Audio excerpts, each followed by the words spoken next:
ശശി തരൂരിനെ കണ്ടാൽ രാഹുൽ ഗാന്ധി മിണ്ടുന്നില്ലെന്നാണ് ഇപ്പോൾ കേൾക്കുന്നത്. വി ഡി സതീശനും കെ സി വേണുഗോപാലനും പഠിക്കുകയാണ് മല്ലികാർജുൻ ഖാർഗെയും രാഹുൽ ഗാന്ധിയും. ഈ പ്രതിനിധി സംഘത്തിൽപ്പെട്ട കോൺഗ്രസ് എം പിമാരോട് ആരോടും രാഹുൽ ഗാന്ധി മിണ്ടുന്നില്ല.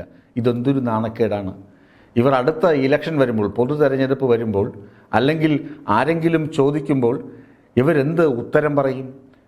ഓപ്പറേഷൻ സിന്ദൂറിനെ കുറിച്ച്, പാകിസ്ഥാന്റെ തീവ്രവാദ മനസ്ഥിതിയെക്കുറിച്ച്, ഇന്ത്യ പാകിസ്ഥാനിൽ നിന്ന് നേരിടുന്ന തീവ്രവാദ ഭീഷണിയെക്കുറിച്ച്, ഇന്ത്യ നേരിട്ട മുറിവുകളെക്കുറിച്ച് ലോകരാജ്യങ്ങളെ ബോധിപ്പിക്കാൻ പോവുകയാണ്. 35ഓളം രാജ്യങ്ങളിൽ ബോധിപ്പിക്കുക. അവിടുത്തെ മാധ്യമങ്ങളെ, അവിടുത്തെ നയതന്ത്ര പ്രതിനിധികളെ, അവിടുത്തെ പൗരപ്രമുഖരെ, അവിടുത്തെ ഇന്ത്യൻ സമൂഹത്തെ ബോധിപ്പിക്കാനും അവരെ നേരിട്ട് കണ്ട് കാര്യങ്ങൾ ധരിപ്പിക്കാനുമാണ് ഇന്ത്യയിൽ നിന്ന് ഉന്നതതല സംഘം പുറപ്പെടുന്നത്. ഇന്ന് ആദ്യ സംഘം പുറപ്പെട്ടു. ജോൺ ബ്രിട്ടാസ് ഒക്കെ പുറപ്പെട്ടു കഴിഞ്ഞു. ജപ്പാനിലും ദക്ഷിണ കൊറിയയിലും ഒക്കെ സഞ്ചരിക്കുന്നുണ്ട്. അപ്പോൾ അങ്ങനെ പോകുന്നത് എന്തിനു വേണ്ടിയാണ്? ഇന്ത്യയുടെ ഹൃദയം എന്താണ്? ഇന്ത്യ നേരിടുന്ന ദുഃഖം എന്താണ്? ഇന്ത്യ പ്രതിരോധിക്കുന്നത് എന്താണ് എന്ന് പറയാനാണ് പോകുന്നത്. ഇത് കോൺഗ്രസിന് അറിയാത്തതല്ലല്ലോ. കോൺഗ്രസ് എന്തുകൊണ്ടാണ് ഈ രാഹുൽ ഗാന്ധി ഇങ്ങനെ മിണ്ടാട്ടം മുട്ടിയിരിക്കുന്നത്? അത് ഈ കെ സി വേണുഗോപാൽ എന്നൊരു കിഴങ്ങൻ അവിടെ ഇരിപ്പുണ്ട്. കിഴങ്ങനെന്ന് വിളിച്ചേ പറ്റത്തുള്ളൂ, വേറൊന്നും കൊണ്ടല്ല. ഈ ജനറൽ സെക്രട്ടറി, സംഘടനാകാര്യ ജനറൽ സെക്രട്ടറി, അദ്ദേഹത്തെ എന്ന് അവിടെ നിന്ന് തൂക്കി മാറ്റുമോ അന്ന് ഈ കോൺഗ്രസ് രക്ഷപ്പെടും. കെ സി വേണുഗോപാൽ അവിടെ ഇരിക്കുന്നത് കൊണ്ടാണ് രാഹുൽ ഗാന്ധിക്ക് ബോധപൂർവം ഒന്നും ചെയ്യാൻ കഴിയാത്തത്, അല്ലെങ്കിൽ മല്ലികാർജുൻ ഖാർഗെക്ക് ഒന്നും ചെയ്യാൻ കഴിയാത്തത്. കാരണം കെ സി വേണുഗോപാൽ ഇവിടെ കേരളത്തിൽ തേരാപ്പാര നടക്കേണ്ടതാണ്. കെ സി വേണുഗോപാലിന് കേരളത്തിലെ കോൺഗ്രസിന്റെ പുഴുക്കുത്ത് നിറഞ്ഞ രാഷ്ട്രീയം മാത്രമല്ലേ അറിയാവുള്ളൂ. ഇന്ത്യയുടെ പൊതു സ്വഭാവം അറിയില്ലല്ലോ.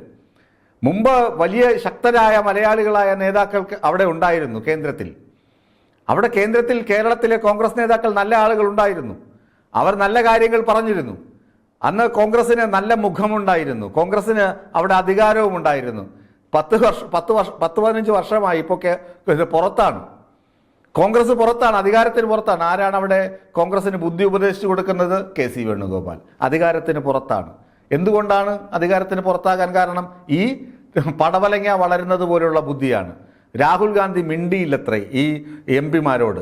അതായത് ഈ വിദേശത്ത് പര്യടനത്തിന് വേണ്ടി തെരഞ്ഞെടുക്കപ്പെട്ട എം പിമാർ, കോൺഗ്രസ് എം പിമാരോട് രാഹുൽ ഗാന്ധിയും മല്ലികാർജുൻ ഖാർഗെയും മിണ്ടിയില്ല. നാണക്കേടല്ലേ ഇത്? ശശി തരൂർ തുറന്നെഴുതി, ഹിന്ദു ദിനപത്രത്തിൽ എഴുതി, ഈ സമയത്ത് രാജ്യസ്നേഹമാണ് വലുത്, രാജ്യതന്ത്രജ്ഞതയാണ് വലുത്. ഈ സമയത്ത് രാഷ്ട്രീയ വൈരാഗ്യമല്ല, നിര്യാതന ബുദ്ധിയൊന്നും അല്ല വേണ്ടത്. ഇവിടെ നമ്മളെല്ലാം മറന്ന് ഒന്നിച്ചു നിൽക്കണം എന്ന് ഹിന്ദു ദിനപത്രത്തിൽ എഴുതി. അപ്പോഴും ഇവിടെ കൃമികടിയാണ്. ഇന്ത്യൻ എക്സ്പ്രസിൽ അന്ന് മറ്റേ വ്യാവസായിക കേരളത്തെ പുകഴ്ത്തിയതുപോലെ ഹിന്ദുവിൽ ചെന്നിരുന്ന് മോദിജിയെ പുകഴ്ത്തുകയാണ് ഇയാൾ ചെയ്യുന്നത് എന്നാണ് വി ഡി സതീശനും സംഘത്തിനും തോന്നിയത്. എം ഹസനെ തൽക്കാലം മാറ്റി നിർത്തിയതല്ല, അല്ലെങ്കിൽ എം ഹസനും പ്രസ്താവന ഇറക്കിയേനെ. എം ഹസന് പകരം ഈ അടൂർ പ്രകാശും ഉണ്ട്. കാര്യം ഹസനേക്കാൾ 100 ഇരട്ടി മണ്ടനാണ് ഈ അടൂർ പ്രകാശ്. അടൂർ പ്രകാശും കാര്യങ്ങൾ അങ്ങനെയൊക്കെ തന്നെയാണ് അവതരിപ്പിക്കുന്നത്. തരൂര് ജയിച്ചു പോയത് കോൺഗ്രസ്സുകാരുടെ വോട്ടിലാണ്. പിന്നെ കോൺഗ്രസ്സുകാരല്ലാതെ CPM-കാർ തരൂരിന് വോട്ട് കൊടുക്കൂ? പാർലമെന്റ് തെരഞ്ഞെടുപ്പിൽ കോൺഗ്രസ്സുകാരും നിഷ്പക്ഷരായ ആളുകളും തന്നെയാണ് തരൂരിന് വോട്ട് കൊടുത്ത് വിജയിപ്പിക്കുന്നത്. അത് അടൂർ പ്രകാശ് പറയാതെ തന്നെ നാട്ടുകാർക്കറിയാം. തരൂരിനെ ജയിപ്പിച്ചു വിട്ട ശേഷം തരൂർ അവിടെ പോയിട്ട് എന്ത് ചെയ്യണം? രാജ്യ താല്പര്യങ്ങൾക്ക് വേണ്ടി നിൽക്കണം, എല്ലാവർക്കും വേണ്ടി നിൽക്കണം.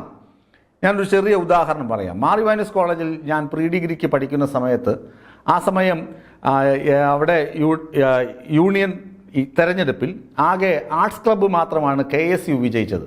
അന്ന് ഇന്നത്തെ MLA PC വിഷ്ണുനാഥൊക്കെ എൻ്റെ സീനിയറായി പഠിക്കുകയാണ്.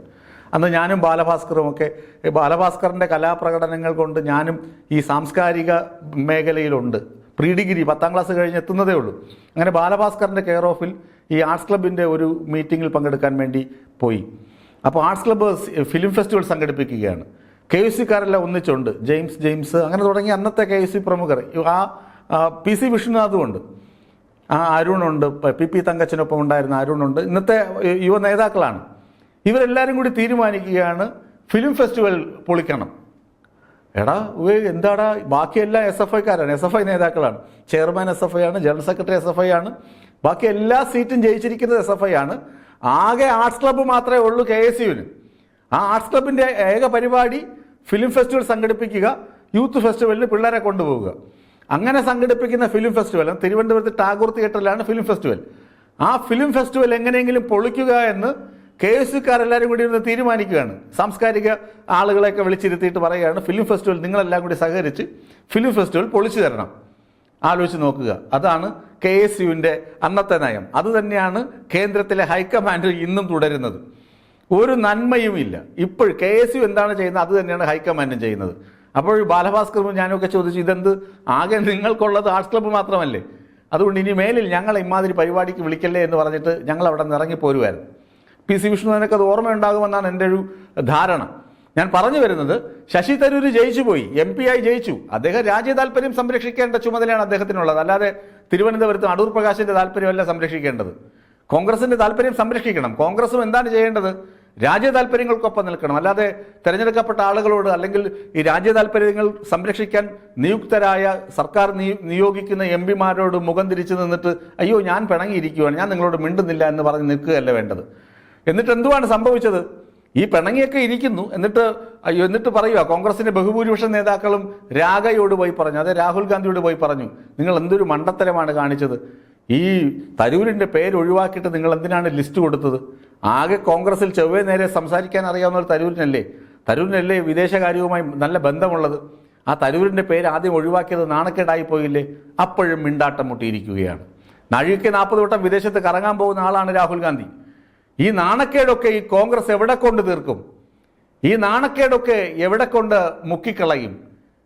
ഇത് ഏത് ഇലക്ഷൻ ഇവരെങ്ങനെ ഇത് മറുപടി പറയും? ഇത് ആലോചിക്കുമ്പോൾ തന്നെ കോൺഗ്രസിന് തല കറങ്ങുന്നുണ്ടാകും.